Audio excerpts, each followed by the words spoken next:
Fox News. Colombia anti-Israel protester Mahmoud Khalil can be deported, judge rules. Hate the way they He faces deportation for his role in the Columbia University campus protests against Israel. So that's the story.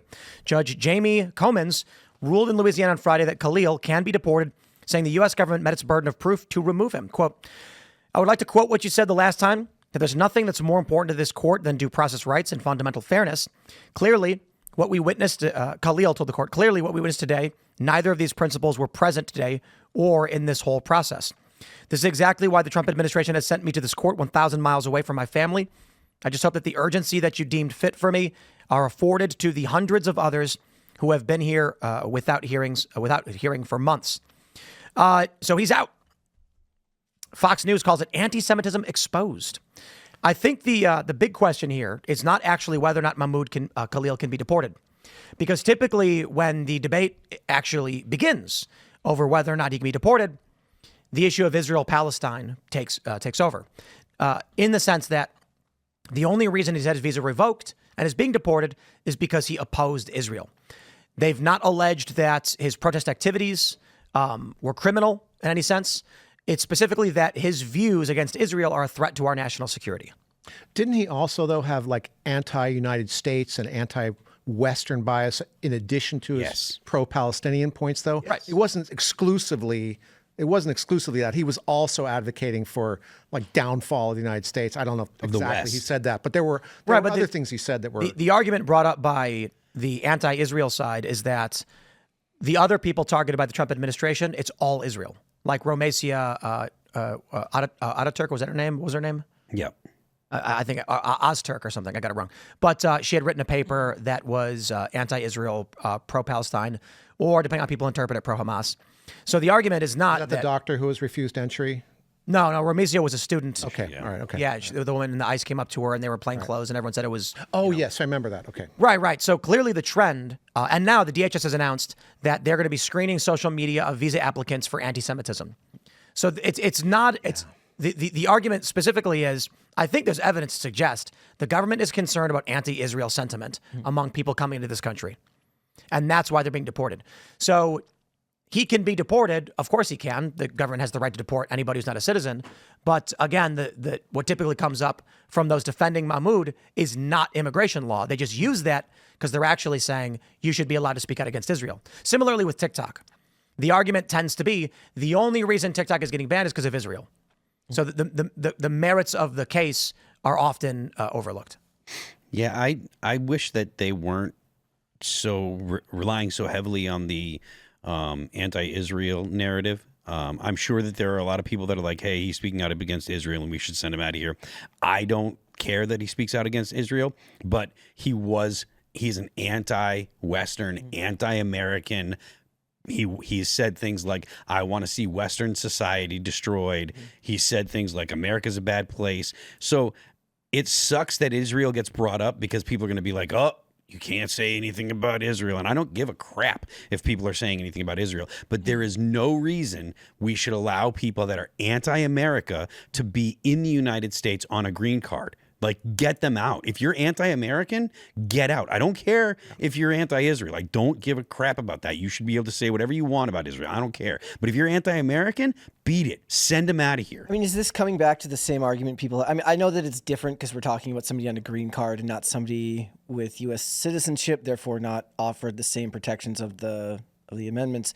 But like, it's like when they have the debate about burning flags, right? And people go on and on about whether you should be allowed through your free speech to burn a symbol of the United States which of America. I think you should be allowed exactly. to do. So you should be allowed and to do. I understand. There's one thing that I want to point out. Like you're saying that it doesn't protect people that aren't citizens. No, I'm just following through here. So saying that a legal alien does not have, or someone here on a green card doesn't have the broad range, full range of First Amendment protections. Bill of Rights. The Bill of Rights the Bill of Rights doesn't do anything to people. It only limits the government. So that's wrong.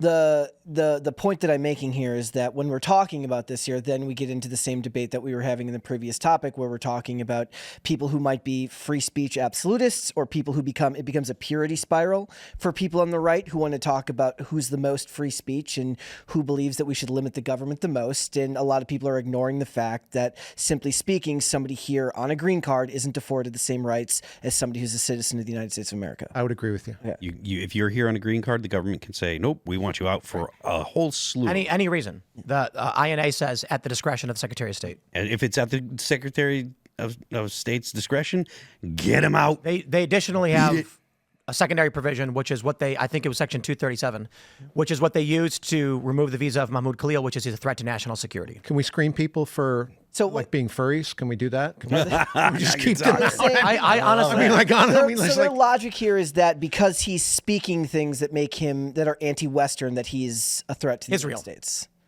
So Phil was saying he was anti the West. Okay, so right. But the point is, that's not why he was targeted. The reason he was targeted, along with all of the other students, is their anti-Israel sentiment. I think it's silly to argue it's the West when they've literally pulled the visas of a doctor. They've denied one guy and another student, and the only thing they have in common is that they criticized Israel. Well, that is a bad, like, if we're talking right now, you were talking about the bifurcation of politics in America right now, and you're saying that young people are becoming increasingly anti-Israel. I mean, we could also talk about the fact that it's falling on gendered lines a lot in the United States right now. Oh, yeah. Women go heavily for Democrats. Young men are becoming increasingly right-wing. Sure, but if there is a through line here, that it's increasingly true that young people in America don't understand the connection between the U.S. and Israel, then the fact that so many of these cases, so many of these deportations relate back to speaking out against Israel, that's a problem, because it makes people feel like they're being targeted, and a lot of those people are citizens of the United States, and they see something wrong there, whether true or not. Wait, what? All I'm saying is that, like, if young people who are anti-Israel see people being deported because they are speaking out against Israel, they're saying, why is this happening? Now, we're talking about green cards. Fine. That makes perfect sense. But a lot of U.S. citizens who are speaking out of it feel as if they're going to have their speech stifled. Yeah, that's a good point. And that's why making this about Israel is a bad idea. Yes, I've said it multiple times on the show. It shouldn't be it shouldn't be about Israel. It should be the fact that you have a green card and you should not be allowed to talk the United States. But even going back to that example, if you are a citizen and you want to talk smack about the United States, downfall of the United States, you have the right to be able to do that as long as you're not advocating for violence. So, it goes back to what you're saying. You've got the First Amendment. But Phil, we can't deport citizens if they say that. You are correct. It should be. But that's not what it is. The DHS announced specifically anti-Semitism. Yeah, it's. I was like, that's insane. Yes. Stupid. It's so we covered this story today about a comedian from Australia who was going to come to the U.S. to perform and decided not to because she's done like anti-Trump bits in the past, and she was afraid that they wouldn't let her in or they'd stop her at the border because she was going to file for a visa and they wouldn't let her in because she said things that were anti-Trump. And the reason that they're reporting on this is they're framing it as the president is he's stopping people from speaking out against him, which is designed to make the administration look a certain way. And when you do have these type of topics, like you're saying, where it's specifically against anti-Semitism, that does frame it that way for a lot of people.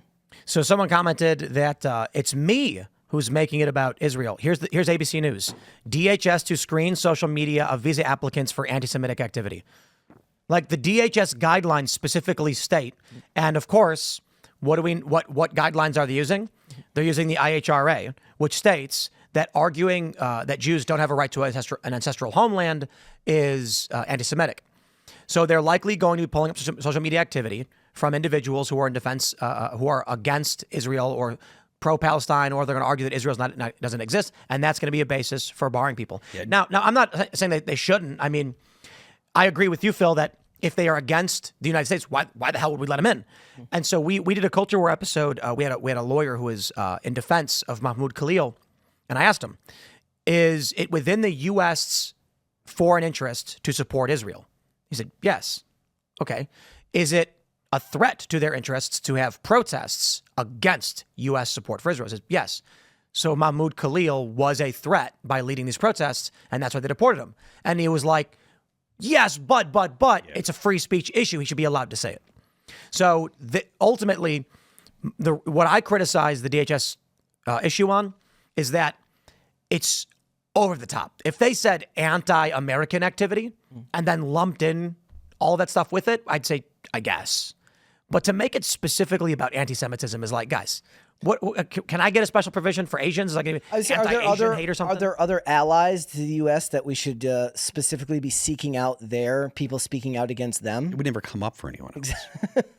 Would never come up for anyone else. The way that the when it comes to Israel and when it comes to Jewish people, it's nothing but like specifically we need these special protections for Israel, blah blah blah. The whole Israel's the U.S.'s greatest ally and blah blah blah. That stuff is all just propaganda. Also, don't forget that the people who would be speaking the most about this would be far leftists who are suddenly going to talk about how important free speech is because these things are going on, despite the fact that they would gladly censor you at a moment's notice if they had the ability to. Toss you in gulag. Yeah. I want to stress this point too, just because I would like to get your opinion on this brick suit.